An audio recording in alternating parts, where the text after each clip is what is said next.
Hey, Cunning here. Today, my 1 year review of the Series X. Exactly. To the exact day.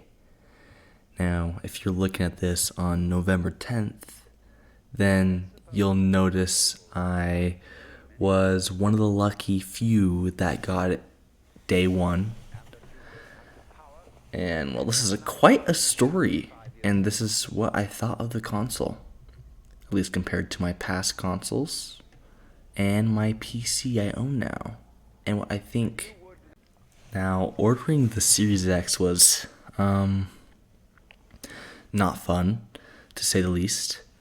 A very stressful day, and to be honest, this is the first console I ever bought with my own money, and at the very beginning when I first got it, I was disappointed, to say the least. And it's not for the reason you're thinking, but now, currently, I am happy with it, and I'll tell you why, but we'll get there in a second.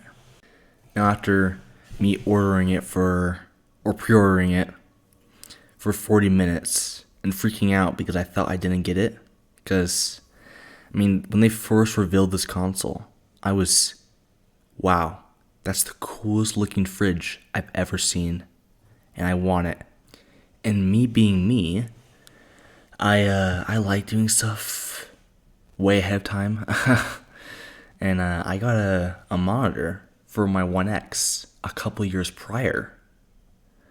So that was a 144 hertz monitor, and now that I can actually do 120 hertz on a console, oh my gosh, I had to have it. So after that stressful day,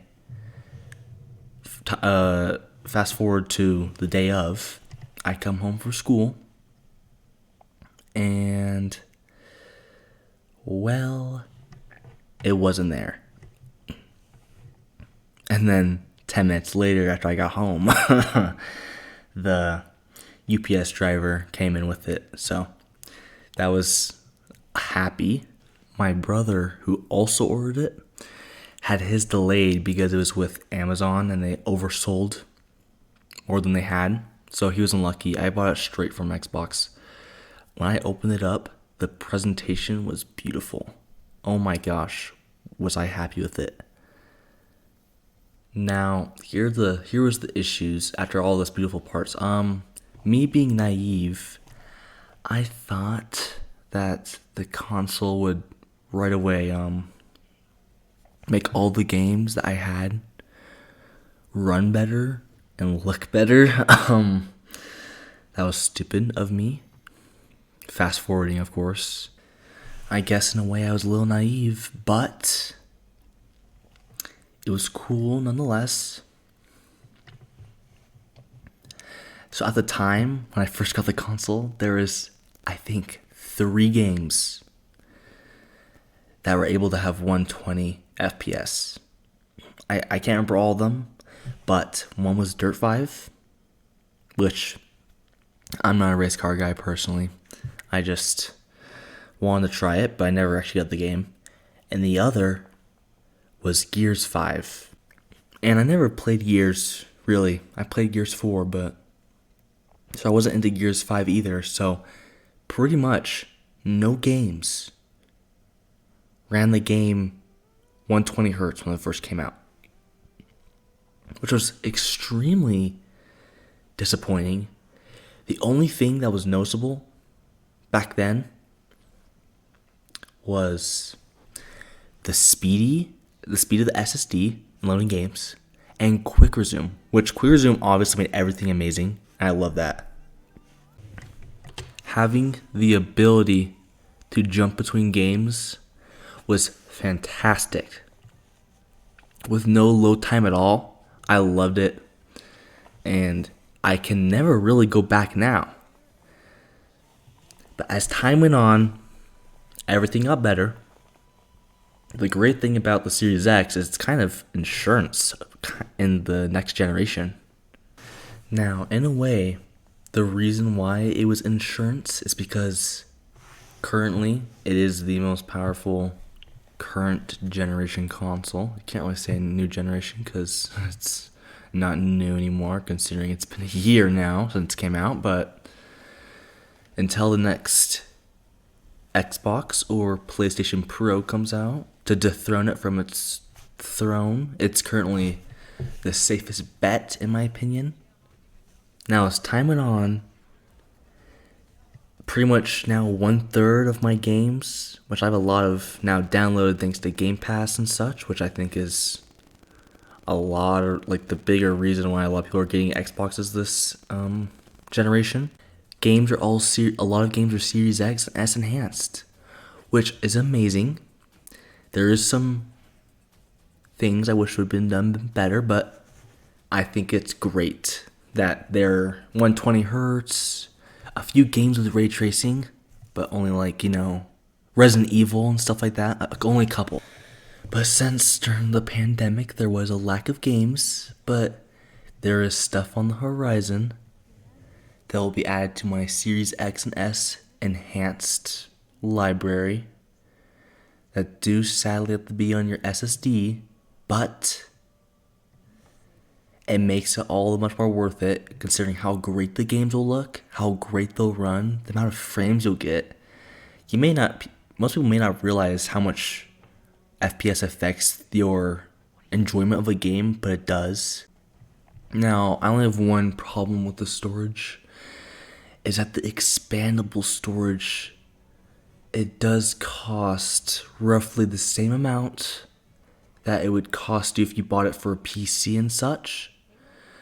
But I would expect them to be able to, since it's a singular mass-produced SSD, they'd be able to bring the price down. But they may do it yet. But seeing as the 2 terabyte SSD costs more than the Series S, it's a little troublesome, which is what I had not beautiful, but I guess I'm a little more patient than most people. I just bought myself a 5 terabyte hard drive, which so if you don't know this, which is a great feature, you can archive your Series X and S enhanced games on your hard drive. You can't play them, but you can have them on the hard drive, so when you're ready, instead of downloading it again off of Wi-Fi, which would take a long time for most people, unless you have very good Wi-Fi, you could just transfer it, which will only take 10 to 15 minutes for most games. And a certain game called, Ark Survival Evolved, 150 gigabytes, only takes like 20 minutes to 25 at most to transfer, which is extremely nice. And I love it because, first off, I don't have to pay a huge amount for an SSD, and I can hold a lot more games overall instead of having to download it.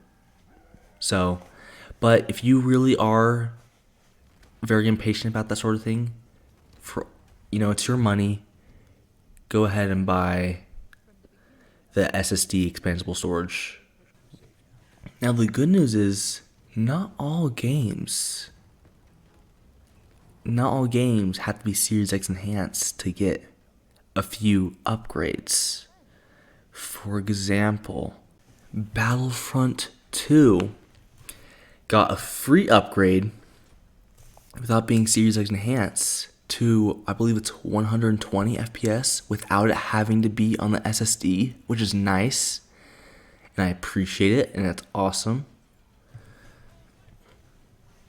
And it makes it all the much better to play because, in my opinion, I would choose FPS over quality, but it really depends on how much quality you lose, doesn't it?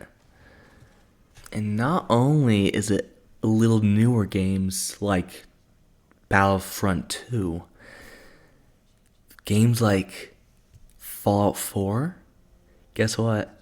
They got an upgrade from 30 FPS to 60, which means playing all those games from your library that are just older, they'll run better. And it's amazing, and it's awesome.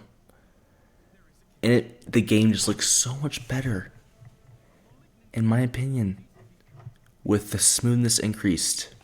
So this was the time period when, well, when I say this is the time period, I mean, I don't know, 6 months ago, or just a few months ago at least, is when having the Series X was really like, wow, that's awesome. All these popular games are getting enhancements like Call of Duty Cold War, which I enjoyed the 120 FPS mode. The game a little less so, but it was made the game more enjoyable. So nowadays, pretty much every new game is being produced with a Series X and S enhanced mode, which will make the game just better and more graphically impressive, more FPS. The games will run better. Overall, everything's better, which is exciting. Now, for where you all get all your games, I would now people probably been preaching a little bit too much about Game Pass, but Game Pass seriously for $15 a month, 300 games, I can't say that I'm disappointed in the slightest. Now I guess we only have to look till the future to see what will come.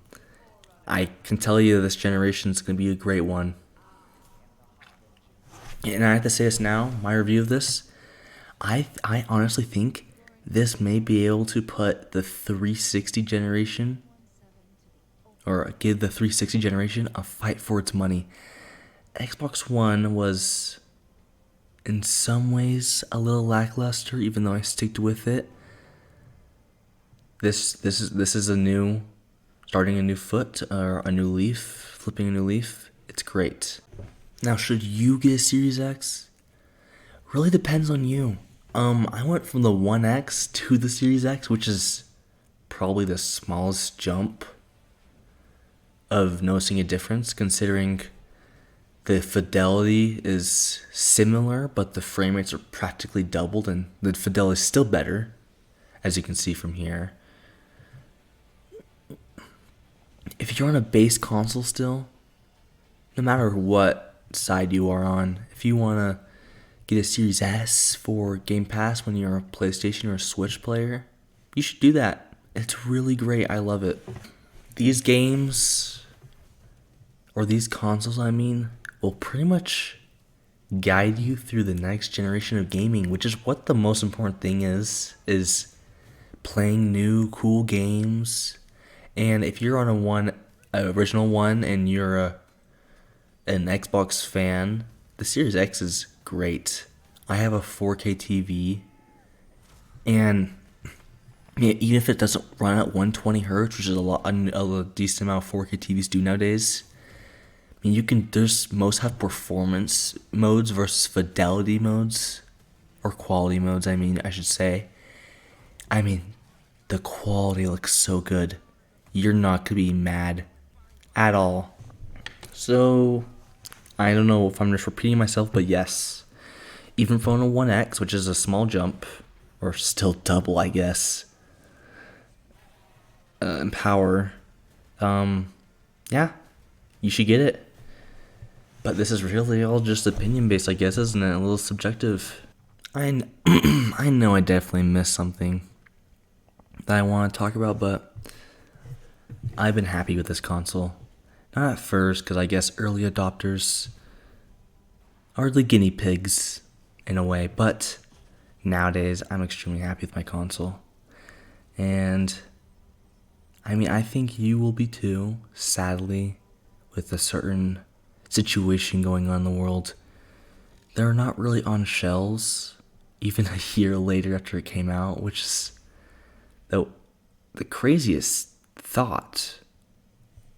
I mean, wow, that's still happening. It's probably be happening, halfway to 2022. We'll still be having issues, but hopefully it'll be lessened, and you'll be able to get any console you want, depending on what, like, even a PlayStation, a Switch. I've heard even the Switch, surprisingly, is having issues, and Xbox, of course, and even PC stuff. So just be patient, but If you enjoyed this, I know I missed something to talk about, do give me a like. I'd appreciate it. And comment down below your thoughts and your opinions on whatever console you got recently. And if you really did enjoy, subscribe. I'll see you in the next one. Bye-bye.